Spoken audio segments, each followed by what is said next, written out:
bon dia. Crec que l'ACO, amb aquest document sobre la gestió de l'espai públic, la gestió competitiva de l'espai públic, encerta plenament, no? Perquè estem davant d'un tema que, si bé podia semblar específic o singular, la realitat és que és un tema d'una actualitat màxima.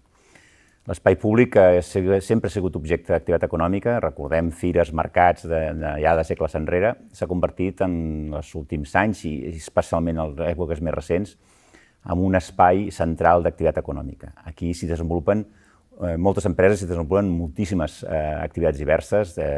L'ACO en treballa moltíssimes, però també podríem afegir els riders, podríem afegir el reparto domiciliari, podríem afegir el car sharing. És a dir, l'espai públic s'ha convertit en un element central, un element de localització de negoci i, per tant, on les friccions competitives apareixen.